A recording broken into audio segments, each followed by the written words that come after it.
Hi, welcome to day 9 of AI agent system design session. The use case is semantic layer generation using AI agents. So we have covered the complete how we conceptualized this use case, and from there how we extracted different capabilities, then how we introduced domain driven model, event driven architectures. Then we designed the state schema in order to implement the decided capabilities as agent in the form of land graph framework. And then also we introduced the planner agent, the memory systems, hybrid search. Also we decided how to make it, how to make the complete architecture, the complete system architecture debt free, technical debt free, so that it will work irrespective of any load in a very scalable, secure and trustworthy manner. Now the next step is that, okay, these are all part of the architecture development. Now it's coming the session of validation. When it says that validation, I can say that testing plays a very vital role for even the agentic AI system at the level of unit testing, integration testing, and finally the system testing. So when we say that one Python application gets tested, so definitely we are considering the Pytest scripts. Again, there are different kind of test is there. One is that unit test. In case of unit test, we are considering whether the system or the application is working, and in case of evaluation, that again varies. At the unit test means at the code level system. Integration test means when the multiple modules get integrated, and the next one is that complete end-to-end system is working fine. So as per the desired expectations or the design. So the first part is that working fine. That means when we are developing one software applications, it is very deterministic. Okay, so for example, if you are calculating some area of one square, so if based upon the input provided and there is a formula given, so output will be predefined. That is very deterministic. But in our case, it is like multiple probabilistic steps are introduced. That is based on the LLM. So again, there are multiple components are there, right? You can think about this. When the user query, when the in case of conversational AI, when the user query comes, or in case of our use case, that is a semantic layer generation, the user is putting some information. So, okay, what is the data set, what kind of ontology is related to that one. The user is giving some input in the user interface itself, and for that, for this user interface, what happens?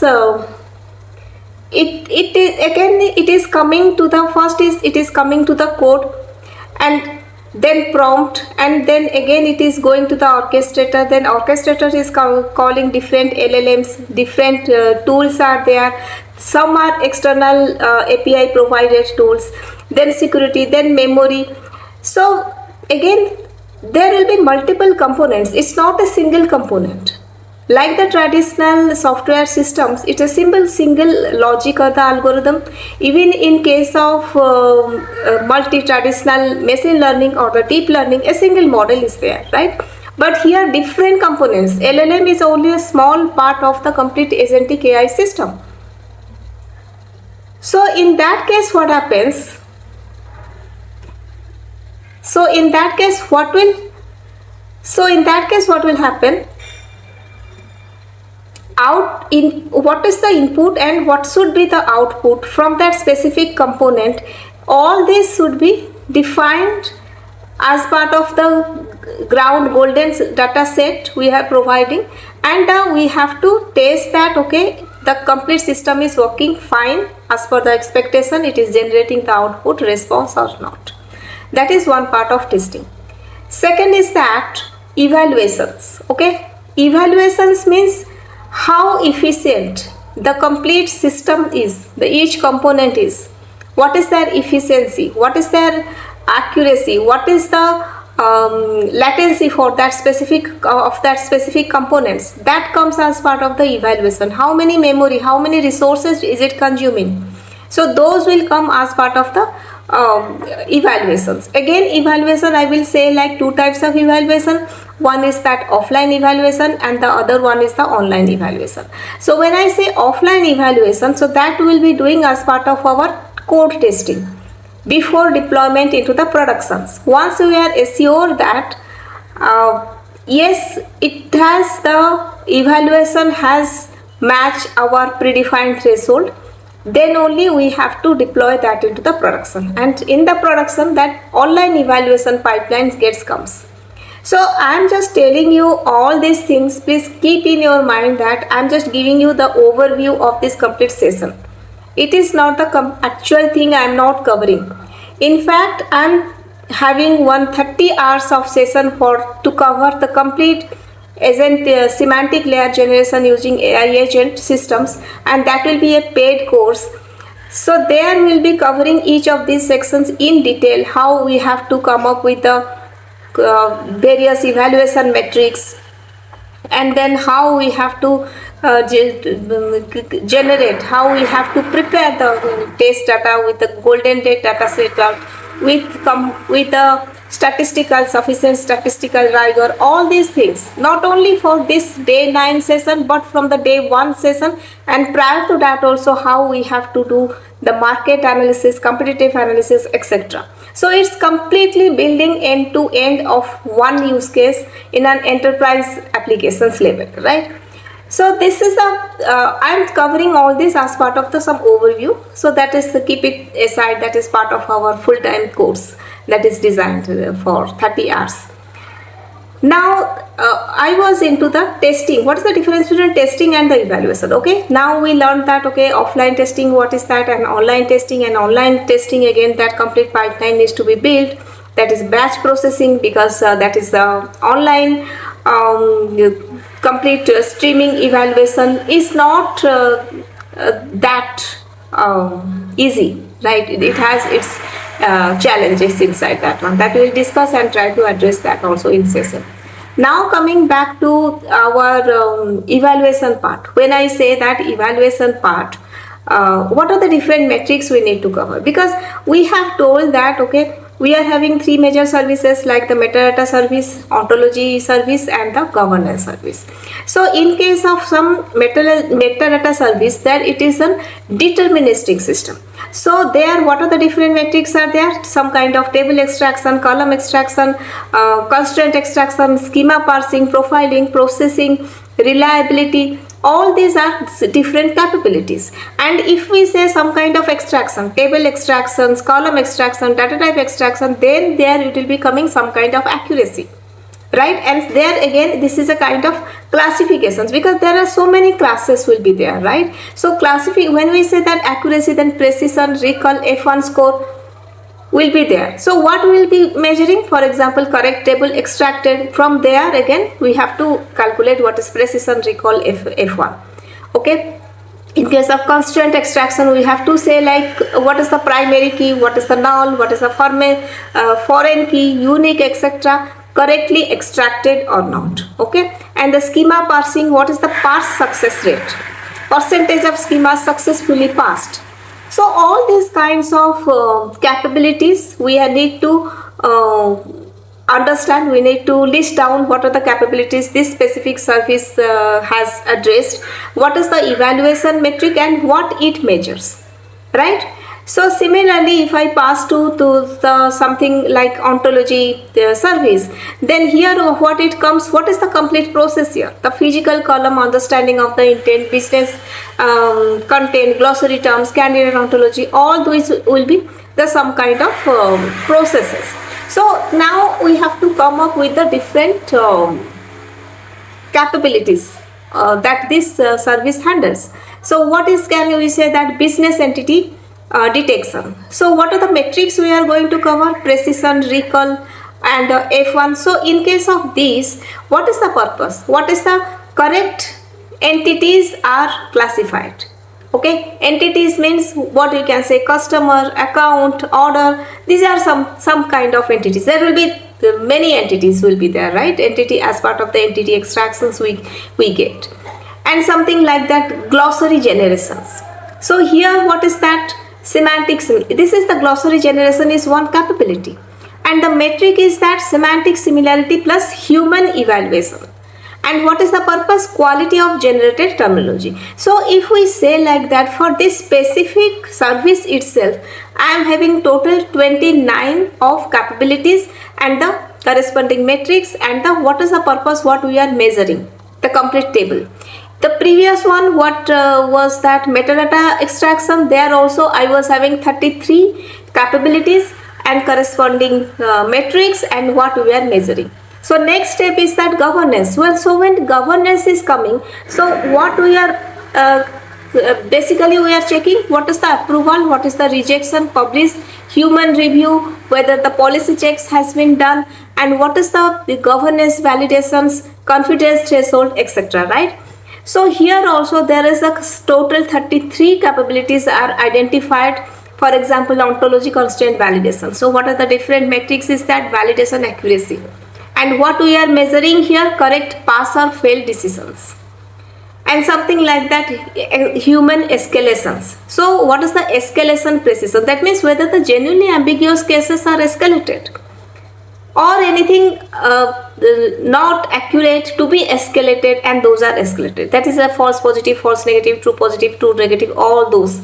And there is a this concept of, if we are very much familiar with how this the trade-off happens between the false positive and the false negative in traditional ML systems or the deep learning systems, then it will be easy for us to do all this, because internally all these capabilities are as a kind of some classifications, some kind of extraction, some kind of generation, some kind of regression, right?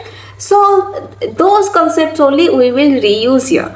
Everything details, I'm just giving you overview, everything details is covered in the our extended course, right? So now I covered all about the different what is the difference between testing, evaluation, different type of evaluations are there, and what are the different kinds of evaluation metrics we can consider based upon our what are the different kinds of services, and we have divided in this into multiple capabilities, right? So that once this step is done, so what is the next step? The next step is, my camera is not stable, that's why. Okay, it's yeah, it's not stable. Yeah, so what happens, no, this is the one part we have got. Then we decided about the various components, and for as part of testing I am coming back. There will be different components, and for each component each developer, they have to write down the unit test scripts, Pytest scripts, and there should be some kind of evaluation testing data set with some kind of what's the expected for any kind of step, what is the expected output for that one. He has to write down, and then one is that complete end-to-end, and that is, for example, I am a developer and I am developing a specific model, for example RAG model. So I will write down my test cases for RAG specific, and when I am working in a feature branch, when I am going to merge my feature branch with the main branch, then that ML file, that should be that test cases I have written in the .ml file, and that should be included in the GitHub workflows, GitHub / some CI .ml file. There I have to include my this .test.rag test.ml file there, and when it should be triggered at the time of this feature branch getting merged with the main branch. So those kind of configurations I have to merge. So when I am going to merge, after all the validation testing passes of the validation reviews and the final approval has come that my feature branch is going to get merged with the main branch, so in that case what will happen, this CI, this ML file will be triggered, it will run, and in the test case how we have to do, we cannot do one by one the scenario testing, right, manually. So each time those set of evaluation test cases will be running, and it will give you the response of that one, so that any code change will not impact the evaluation of all this. For example, if the second developer, okay, he has taken one and all this thing I tested, and okay, all are passed, all test cases specific to my module, RAG modules are passed, and final approval, the PR is approved, and this is going to merge with the main branch, right? From that main branch, the second developer took a fork of that one, created a feature branch, and he started development his own thing, okay, planner results, for example. He did some code, and some of the files are also overlapping, whichever I had modified, and he has also started working on that one. So what will happen now? Again, he is having some kind of test cases. So when his feature branch, GitHub feature branch, is going to get merged with the main branch, then my test cases set of that RAG module I had developed, those will be also executing. If again that is some kind of impact or some are failing, then we need to revisit that, whether this kind of impact has come because of some code changes by the developer too, or any kind of test data is modified, or what has happened, what is the reason of these failures, while there were no failure in the previous when I had merged that one, right? So there are some this kind of situations we need to check. My camera is actually it's not stable, it is shaking, that is the reason I'm just little concerned about it. Okay, let's continue. So this is the one process, right? In detail we will cover, definitely we will cover in our sessions. This is one part of complete testing evaluations, offline evaluations. Now the next part is that we will be considering what are the different services that we are going to consider, right? In case of traditional ML model deployment, there will be one model with the classification of the regression, and that model, a single model, so there should be also some kind of database will be there, and some front end also. So different, these three you can say like that, different three services will be there, and those three services we need to consider for our deployment. So once this is CI is passed in the GitHub, then okay, there should be some workflow and the Docker. Okay, why? Because each service should be containerized so that it should work in any environment, in any software, right? So that is the purpose we are doing Docker. So once we are dockerizing this one, the image, that is the Docker image, is coming, and that Docker image,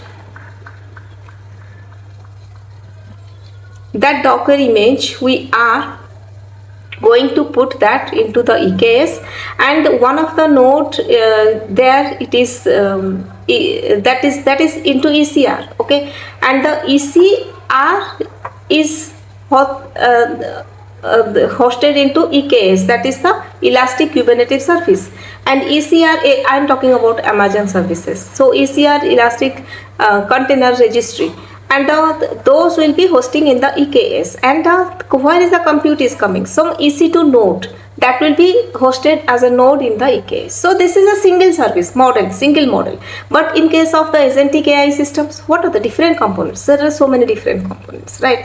Orchestration is required, memory management is required, external API tool is required, LLMs are there, prompts are there, so many stuffs. So this deployment is not will be the same manner how it is getting deployed in case of some traditional ML or DL system. But if we have already deployed any traditional ML or DL systems, then it will be easy for us to visualize where we can get some challenges, where needs this scalability, and how we have to configure these different services. So now coming back to the different services, okay, we are having these services. What is that metadata service? That is a deterministic service, okay, and the second one is the ontology service that contains some reasoning capabilities, some LLMs are there, high power LLMs are there, right, and some another is the some kind of of governance, human review also there. So these are three different services and three different scalability, three different kinds of resource consumptions are required. So we are not going to deploy all these three into a single service. There will be three separate Docker containerization services, right? And this is the reason why we have made it into three services. There are Neo4j, there are PGSQL, there are so many databases are also there. This is one thing is done.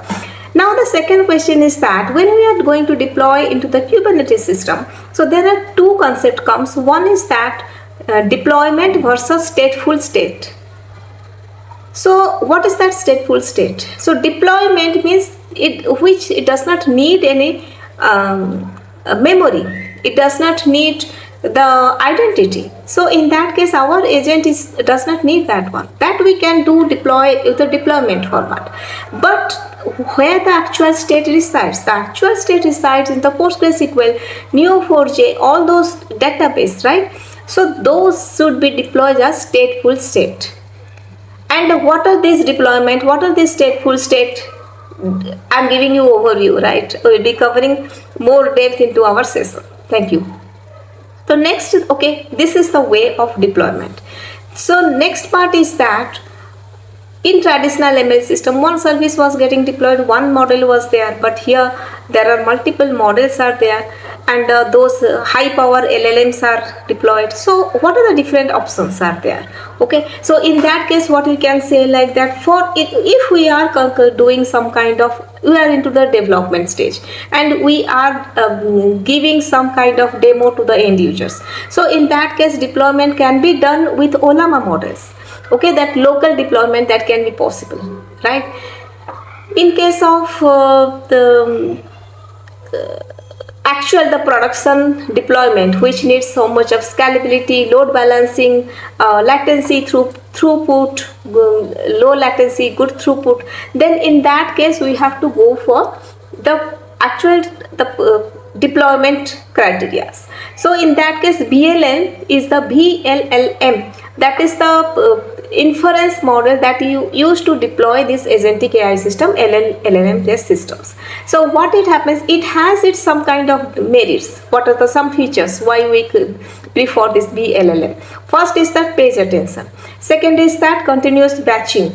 Third is that quantizations. Okay, so quantizations, if you know that its feature is to compact the size of the model, because these are very big sizes. Okay, and it will take so much of, it will consume so much of resources. So because of that only we are doing quantizations. From the 32 to even 8 or 16, we are compressing the model size, right? Model size is very much important before you decide the deployment mode.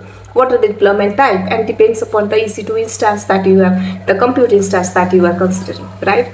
That model's weight also depends upon the temperature it emits.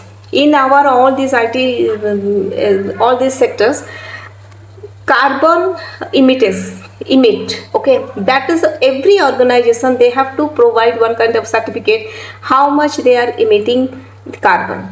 They are having very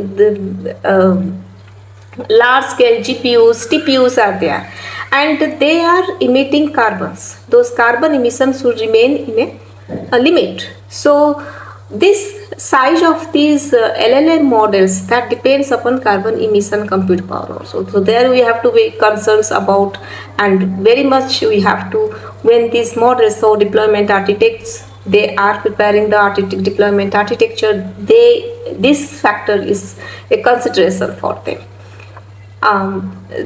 Yes, so now I was talking about the paged attention. Okay, paged attention, the vLLM features. Okay, so paged attention, it is like the KV caching. So it depends upon the memory utilization, depends upon the KV caching. So what are the different kind of, what is KV caching? When we first time when we started learning about LLM, the backend, the main component is that transformer. Okay, so transformer is having KV caching. It has come from that concept. Okay, so when it comes to that part, then there we come to know that how this paged attention is a mechanism of that one to manage is a proper utilization of the GPU resources. right? And the prefix caching. Prefix means whatever the common, for example, prefix is that some prompts prefix, okay? There you are a semantic layer generator, you are an ontology understanding agent, and your job is to like that. These are kind of some kind of prefixes, and that is completely fixed, okay? So this prefix caching also is required. So when this is coming, no, when this deployment is happening, inference is happening, prompt, each time prompt is coming, and the prompt will be having some kind of prefix and postfix. This prefix is fixed. So what, in order to reduce the cost of LLMs, everything, inference cost, this is one factor how we have to cache this prefix. That is again separate topic. I will have a separate series on that. So time being, users understand these are the various features we are getting out of vLLM. vLLM supports all these features, because of that only you are going for vLLM deployment model. So there also it happens in the form of some pod we are deploying into the Kubernetes, and when something fails, then Kubernetes is creating another pod and deployment status. That is again Kubernetes infrastructure that we will learn in a separate series. And yes, so this part is clear now. Now the next part is about deployment a checklist. So when we say that deployment checklist, I have total production checklist, I have total 107 areas. For example, if I say that architecture area, so what is the production requirement here? So clear ownership for metadata, ontology, governance services.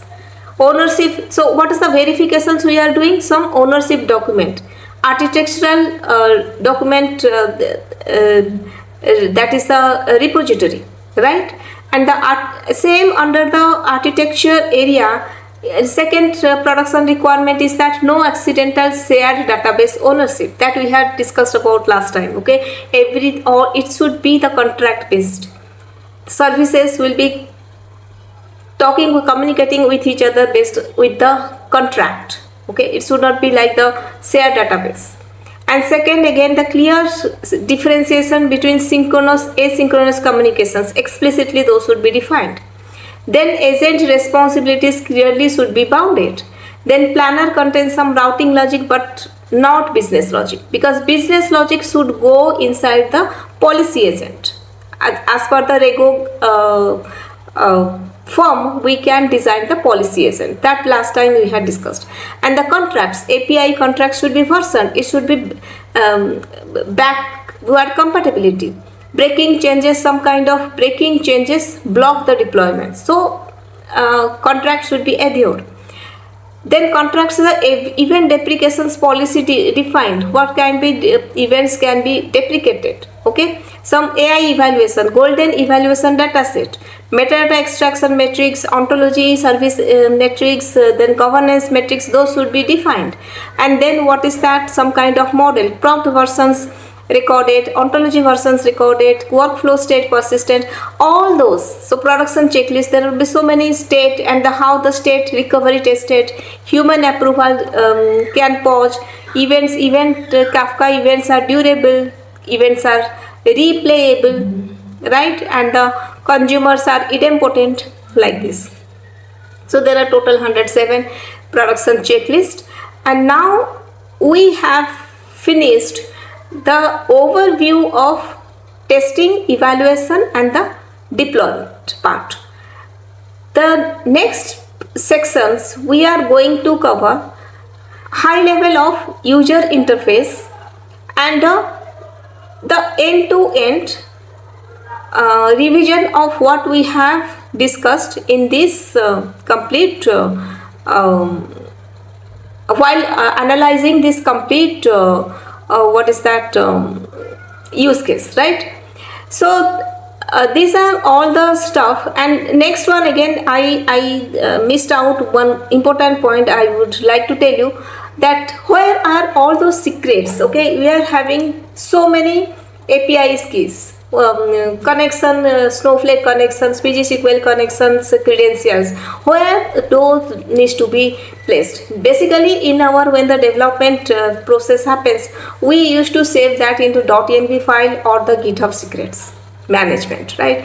But in these production systems, we need to keep those into the proper like AWS secret manager there. We have to keep there, and how the key rotation should happen. So some kind of credential keys are there, and that should be also rotated after the 90 days of violations. So the infrastructure level enforcement of API from the very day one. If a service physically cannot authenticate to an LLM provider, it physically cannot violate the deterministic only boundary. So second is that yes, the API gateway it decides multi-tenant isolations comes, and non-functional requirement becomes the tenant identifications, and routing needs to happen at the ingress layer. So there are one very important fact is that how the tenant isolations is happening. So when the user query is coming, so from the user request there is a JWT token, and the tenant ID, user ID is mentioned in that JWT token. So in the application we are extracting that tenant ID, user ID, and for that specific information we are maintaining the tenant session level, user level in the RDBMS system, PostgreSQL we are putting that. So from there it is keep on maintaining, okay, for this is tenant, these are the user, and these are the some kind of actions has been taken, and what is approved, what is rejected, the session informations are getting tracked there. All these are coming, all those kind of different kind of actions, what is the user request, what are the different agent took the actions, and those kind of getting saved as a memory in Neo4j. So in the PostgreSQL there is a tenant isolation is there, in the Neo4j also tenant isolation is there. So when it happens in the time of ingress or the API gateway level. So this is the complete the architecture, again the deployment architecture with the AWS services, that also I am going to cover in that the final 30 hours of sessions. So yes, so now for this session we have covered almost everything in a very high level holistic picture. At least we are having that information. So stay tuned, and happy to stay with me, and don't forget to like and subscribe my channel. That will really boost my it really encourages me, and it really boosts my energy to prepare the next video. Thank you.